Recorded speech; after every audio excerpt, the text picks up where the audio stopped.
Hi viewers, நாளைக்கான எபிசோடில் என்ன நடக்கலாம்னு சொல்லிட்டு பார்க்கலாம். வீடியோக்குள்ளே போகிறதுக்கு முன்னாடி நம்ம சேனலை லைக் அண்ட் சப்ஸ்கிரைப் பண்ணிவிட்டு கொஞ்சம் சப்போர்ட் பண்ணுங்கள்.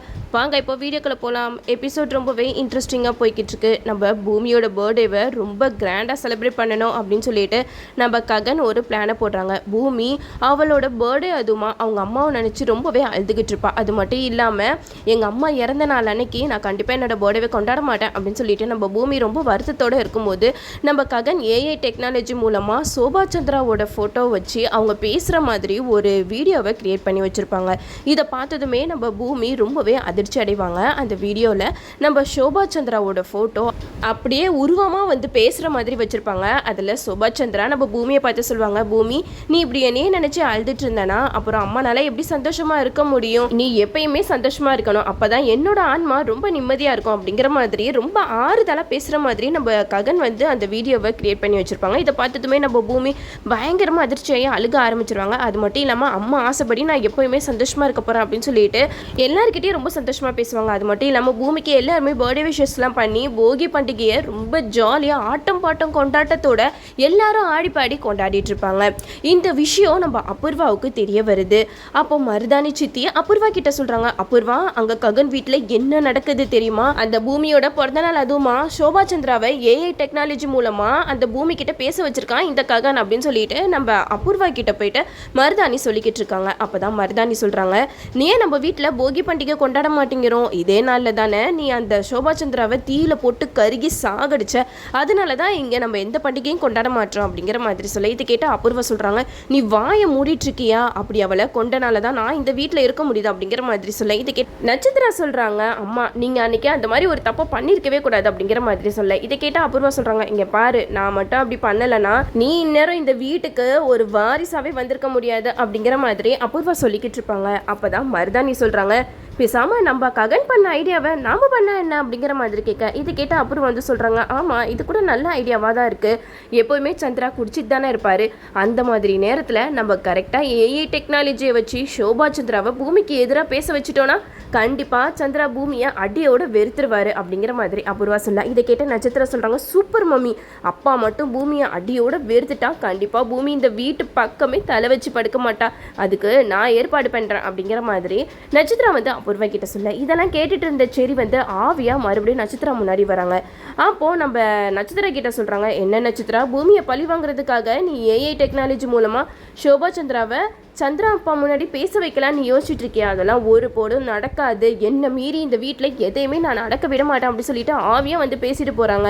இதை கேட்டதுமே நட்சத்திராக்கு என்ன பண்ணுறதுனே தெரியல. அப்போ அபூர்வா கிட்ட போய் ஓடி போய் சொல்கிறாங்க, அம்மா அம்மா மறுபடியும் என்னைய செரியோட ஆவி வந்து பயன்படுத்துதுமா அப்படிங்கிற மாதிரி சொல்ல. இதை கேட்டு அபூர்வா சொல்கிறாங்க, இங்கே பாரு ஆவியும் இல்லை பிசாசும் இல்லை, நீ தேவையில்லாமல் எதையும் பார்த்து பயந்துட்டு இருக்க அப்படிங்கிற மாதிரி சொல்ல. இதை கேட்டு நட்சத்திரம் சொல்கிறாங்க, இல்லை மம்மி கண்டிப்பாக அந்த செரி ஆவியா இங்கே தான் சுற்றிட்டு இருக்கான், நம்மளெல்லாம் சும்மாவே விட மாட்டான் அப்படின்னு சொல்லிட்டு நட்சத்திரம் சொல்ல. இதை கேட்டு அபூர்வா சொல்கிறாங்க, ஆமா நான் அந்த சோபா சந்திராவை துடிக்க சாவடிச்சேன், அவ என்ன வந்து பழி வாங்கிட்டு இருக்காளா? இல்ல சும்மா போவியா, முதல்ல அந்த ஏஐ டெக்னாலஜி மூலமா அப்பா கிட்ட எப்படியாவது அந்த சோபா சந்திராவை பூமிக்கு எதிராக பேச வைக்கணும் அப்படிங்கிற மாதிரி நம்ம அப்புறம் அந்த நட்சத்திரம் கிட்ட சொல்றாங்க. இருந்தாலும் நட்சத்திரம் ஒரு வித பயத்தோட அந்த வீடியோவை ரெடி பண்ணிக்கிட்டு இருக்காங்க. அது மட்டும் இல்லாம ப்ரொஜெக்டர் மூலமா சோபா சந்திரா அப்படியே உருவமா தோற்றம் அளிக்கிற மாதிரி ஆர்டிஃபிஷியலா எல்லா ஏற்பாடையுமே பண்ணி வச்சிடறாங்க. இப்போ நம்ம அப்புறம் அந்த நட்சத்திரம் கிட்ட சொல்றாங்க, என்ன நட்சத்திரம் எல்லாமே பக்காவா இருக்குல்ல அப்படிங்கிற மாதிரி கேட்க. அதுக்கு நட்சத்திரம் சொல்றாங்க, மம்மி என்னோட பெர்ஃபார்மன்ஸை பாருங்க அப்படிங்கிற மாதிரி ஓரமா ஒளிஞ்சுக்கிட்டு அங்க நடக்கிறதெல்லாம் பாக்குறதுக்கு ரெடியா இருக்காங்க. இந்த சைடு நம்ம சந்திரா வந்து சோபா சந்திராவை நினைச்சு குடிச்சுக்கிட்டு இருக்காங்க. அப்போ கரெக்டா நம்ம நட்சத்திரம் வந்து வீடியோவா ஆன் பண்ணி விட்டுடுறாங்க. ஆனா நம்ம செரி வந்து அதை வேற மாதிரி ரெடி பண்ணி வச்சிருப்பாரு. இந்த சைடு நட்சத்திரா அபூர்வா கிட்ட சொல்றாங்க, மம்மி இப்ப பாருங்க அப்பா எவ்வளவு கோவப்பட போறாருன்னு அப்படிங்கிற மாதிரி பேசிக்கிட்டு இருக்கும் போதே அப்படியே சோபா சந்திரா வர மாதிரி இருக்கு. அப்போ சோபா சந்திரா வந்து சந்திராவை கூப்பிடுறாங்க, சந்திரா இப்படி நீ எப்பயுமே குடிச்சிட்டு இருந்தனா உன்னோட உடல் நிலைமை ரொம்ப மோசமாகாதா அப்படிங்கிற மாதிரி ஃபர்ஸ்ட் சென்டிமெண்டலாக பேசி ஆரம்பிக்கிறாங்க. அப்போது நம்ம சந்திரா வந்து சோபா சந்திராவை பார்த்துட்டு, சோபா சந்திரா நீ வந்துட்டியா, நீ இல்லாதனால தான் நான் இப்படி ஒரு நிலைமைக்கு ஆளாயிட்டேன், உன்னை நான் என்னைக்கு இழந்தனோ அன்னையில இருந்தே வாழ்க்கையே முடிஞ்சு போயிடுச்சுன்னு தான் நான் நினச்சிட்டு இருந்தேன், ஆனால் அபூர்வா என்னோட வாழ்க்கை துணையாக வந்து இப்போ வரைக்கும் எனக்கு ஒரு நல்ல துணையாக இருக்கா அப்படிங்கிற மாதிரி சொல்ல. இதை கேட்ட நம்ம சோபா சந்திரா வந்து கோவப்படுறாங்க. அது மட்டும் இல்லாமல் செரி வந்து அதை வேறு மாதிரி பேசுகிற மாதிரி வச்சுருப்பாங்க. ஆனால் நம்ம சோபா சந்திரா வந்து வேறு மாதிரி அபூர்வாக்கு எதிராக பேசுகிற மாதிரி அதில் இருக்கும். அதை கேட்டதுமே நம்ம நட்சத்திரா செம்மையாக கடுப்பையா அந்த வீடியோவை ஆஃப் பண்ணிடுவாங்க. அது மட்டும் இல்லாமல் கரெக்டாக அந்த இடத்துல வந்து நம்ம சந்திரா கிட்ட கேட்பாங்க, என்னாச்சுப்பா ஏன் ஒரு மாதிரி இருக்கீங்க அப்படிங்கிற மாதிரி கேட்க, அப்போது சந்திரா சொல்லுவாங்க, இல்லை அதெல்லாம் வீடு இப்போ வந்து சோபா சந்திரா என் முன்னாடி வந்து பேசிட்டு போனாங்க அப்படிங்கிற மாதிரி சொல்ல, இதை கேட்ட நட்சத்திரம் வந்து சொல்கிறாங்க, எனக்கு தெரியும்ப்பா இந்த நாளில் நம்ம உயிரோடவே இருக்கக்கூடாதுன்னு சொல்லிட்டு அம்மா வந்து தற்கொலைக்கு ட்ரை பண்ணிட்டு இருந்தாங்க அப்படிங்கிற மாதிரி சொல்ல, இதை கேட்டதுமே சந்திரா வந்து ஓடி போயிட்டு அபூர்வா கையில் இருக்கிற கத்தியை பிடுங்குறாங்க. என்ன அபூர்வா பண்ணிக்கிட்டு இருக்க அப்படிங்கிற மாதிரி கேட்க, அதுக்கு அபூர்வா சொல்கிறாங்க, இல்லை மாமா இந்த நாளில் தானே சோபா சந்திராக்கா இறந்து போனாங்க, நான் மட்டும் எதுக்கு உயிரோடு இருக்கணும், நானும் போயிடுறேன் அப்படின்னு சொல்லிட்டு ரொம்ப ஓவராக ட்ராமா பண்ணிக்கிட்டு இருக்காங்க. அது மட்டும் இல்லாமல் நட்சத்திரா வந்து சந்திரா கிட்ட சொல்கிறாங்க, அப்பா இந்த ஏஐ டெக்னாலஜி மூலமாக எப்படியாவது அம்மாவை பற்றி எதிராக உங்ககிட்ட போட்டு கொடுக்கறதுக்காக தான் இந்த பூமி வந்து இப்படி ஒரு ஏற்பாடெல்லாம் பண்ணியிருக்கா அப்படிங்கிற மாதிரி சொல்ல, இதை கேட்டதுமே சந்திராவுக்கு வந்துச்சு பாருங்க கோவம். இந்த சந்திரா இருக்காங்களே இந்த அபூர்வா பண்ணுற நாடகத்தெல்லாம் நம்புவார், ஆனால் பூமி வந்து அவங்கள நல்லவங்களாக கட்டிக்கிறதுக்காக எவ்வளோ விஷயங்கள் பண்ணுறாங்க, ஆனால் அதை கொஞ்சம் கூட ஏறெடுத்து பார்க்கவே மாட்டார். இந்த சைடு நட்சத்திரா சொல்கிற எல்லாத்தையுமே நம்ம சந்திரா வந்து நம்பிக்கிட்டு தான் இருக்காரு. இதெல்லாம் தூரத்தில் இருந்து பார்த்த சரி வந்து செம்மையாக கடுப்பாக்குறாங்க, என்னப்பா நம்ம ஒரு பிளான் போட்டால் இங்கே ஒன்று நடந்துட்டுருக்கு அப்படிங்கிற மாதிரி கேட்காதுக்கு கிருஷ்ணா சொல்கிறாங்க, என்ன பண்ணுறது இந்த சதிகாரிங்க இருக்கிற வரைக்கும் நம்மளால எதுவுமே செய்ய முடியாது சரி அப்படிங்கிற மாதிரி கேபி வந்து செரி கிட்ட சொல்கிறாங்க. இந்த சைடு அப்புறம் வந்து ஓவராக ஆக்டிங் பண்ணுறாங்க, இல்லை பாபா விடுங்க நீங்கள் வந்து என்னைய கொலகாரியை தானே பார்க்குறீங்க, விடுங்க நான் போய் சேர்றேன் அப்படின்னு சொல்லிட்டு ஓவராக ஆக்டிங் பண்ணேன். இந்த சைடு நம்ம சந்திரா வந்து அபூர்வா கிட்ட சொல்கிறாங்க, என்ன மன்னிச்சிரும் அபூர்வா, இந்த பூமி இப்படி ஒரு ராட்சசியாக இருப்பா நான் கொஞ்சம் கூட எதிர்பார்க்கவே இல்லை, இனிமேட்டு அவள் என்னோட பொண்ணே கிடையாது அப்படிங்கிற மாதிரி நம்ம சந்திரா வந்து முழுசாக பூமியை வெறுக்கிற அளவுக்கு அபூர்வா வந்து சந்திராவை தூண்டி விட்டுடுறாங்க. இந்த சைடு இதெல்லாம் பார்த்துட்டு சரி ரொம்பவே அப்செட் ஆயிடுறாங்க. மறுநாள் காலையில் எல்லாருமே கோயிலுக்கு கிளம்பி போகிறாங்க. இந்த சைடு ககனோட ஃபேமிலி ஒரு பக்கம் வர, ஒரு பக்கம் சந்திராவோட ஃபேமிலி வராங்க. இங்கே பூசாரி கிட்ட நம்ம சந்திரா வந்து ஃபேமிலியில் இருக்கிற எல்லார் பேரையும் சொல்கிறாங்க.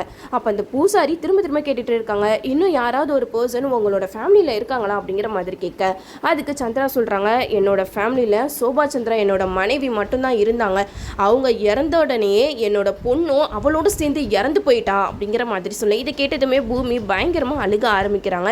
இந்த சைடு அபூர்வா நட்சத்திரா எல்லாருமே சந்திரா இப்படி சொன்னதை பார்த்து ரொம்ப சந்தோஷத்தில் துள்ளி குதிச்சிட்டு இருக்காங்க. ஒரு பக்கம் நம்ம பூமி அப்பா வந்து தன்னை இறந்துட்டதாவே நினச்சிக்கிட்டு இருக்காரு அப்படின்னு சொல்லிட்டு ரொம்ப மன கஷ்டத்தில் இருக்க, இந்த சைடு நம்ம சாரதா வந்து ஆறுதல் சொல்லிக்கிட்டு இருக்காங்க, இங்கே பாரு பூமி என்னதான் இருந்தாலும் உன் அப்பா வேணா உன்னை இப்படி நினைக்கலாம், ஆனால் நாங்களாம் உன்னைய அப்படிலாம் நினைக்கவே இல்லை, எங்கள் வீட்டுக்கு ஒரு அதிர்ஷ்டமான ஒரு பொண்ணு வந்ததாக தான் நாங்கள் நினச்சிக்கிட்டு இருக்கோம் அப்படிங்கிற மாதிரி சொல்லி பூமியை சமாதானப்படுத்திக்கிட்டு இருக்காங்க. இதெல்லாம் புரிஞ்சுக்கிட்டக்காக வந்து சந்திரா முன்னாடியே அங்கே அர்ச்சனை பண்ணுறதுக்காக ஒரு தட்டை கொடுக்குறாங்க. அப்போ பூசாரி கேட்குறாங்க, உங்கள் வீட்டில் உள்ளவங்க பேரெல்லாம் சொல்லுங்கள் அப்படிங்கிற மாதிரி கேட்க, அப்போ ககன் சொல்கிறாங்க, எங்கள் வீட்டில் எங்கள் குடும்ப தலைவர்னு ஒருத்தர் இருந்தார், ஆனால் அவர் பேரை சொல்ல நான் விரும்பவே இல்லை, அதுக்கு பதிலாக எங்கள் வீட்டுக்கு ஒரு மகாலட்சுமி வந்திருக்கா, பூமி அவள் தான் எங்கள் வீட்டோட குலவிளக்கு அப்படி இப்படின்னு சொல்லிட்டு பூமியை பற்றி ரொம்ப பெருமையாக நம்ம ககன் வந்து சொல்கிறாங்க.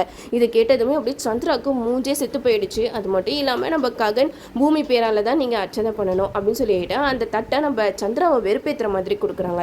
இந்த சைடு ஒரு பக்கம் நம்ம பூமி ககன் இப்படியெல்லாம் பண்ணுறாரு அப்படின்னு சொல்லிட்டு ரொம்ப சந்தோஷத்தில் இருக்க, இன்னொரு பக்கம் சந்திரா தன்னை இறந்துட்டதா சொல்கிறாரு அப்படின்னு சொல்லிட்டு ரொம்ப வருத்தத்தில் இருக்காங்க. அப்போ தான் ககன் வந்து பூமி கிட்ட சொல்கிறாங்க, இங்கே பாரு பூமி, இதே கோயிலில் எந்த வாய் என்னோட பொண்ணு இறந்து போச்சுன்னு சொல்கிறாரோ அதே வாயால் பூமி தான் தன்னோட பொண்ணு அப்படிங்கிற சொல்கிற நாள் வரும், நீ எதுக்கும் கவலைப்படாத அப்படின்னு சொல்லிட்டு பூமியை சமாதானப்படுத்துறாரு நம்ம ககன். இந்த சைடு நம்ம பூமிக்காக நம்ம ககன் செய்கிறதெல்லாம் பார்த்துட்டு நட்சத்திரா ரொம்ப கடுப்பாகிறாங்க. அது மட்டும் இல்லாமல் இந்த அபூர்வா பூமி ககன் சாரதா எல்லாரும் சந்தோஷமாக இருக்கிறத பார்த்து வைத்தறிச்சல் அவங்களுக்கு தாங்க முடியல. அப்போ அபூர்வா மருதாணி கிட்ட சொல்கிறாங்க, இதை பார்க்குறதுக்காகவா நம்ம இங்கே வந்தோம், அவங்களாம் எவ்வளோ சந்தோஷமாக இருக்காங்க அப்படிங்கிற மாதிரி கேட்க, அதுக்கு மருதாணி சொல்கிறாங்க, அவங்களாம் புண்ணியம் பண்ணியிருக்காங்க அதனால தான் ரொம்ப சந்தோஷமாக இருக்காங்க போல் அப்படிங்கிற மாதிரி சொல்லி வெறுப்பேற்றிக்கிட்டு இருக்காங்க. இதோட இந்த ப்ரோமோ முடிச்சிருக்காங்க. என்னோட ரிவ்யூ உங்களுக்கு பிடிச்சிருந்தா லைக் பண்ணுங்கள், மறக்காமல் நம்ம சேனலை சப்ஸ்கிரைப் பண்ணிடுங்க.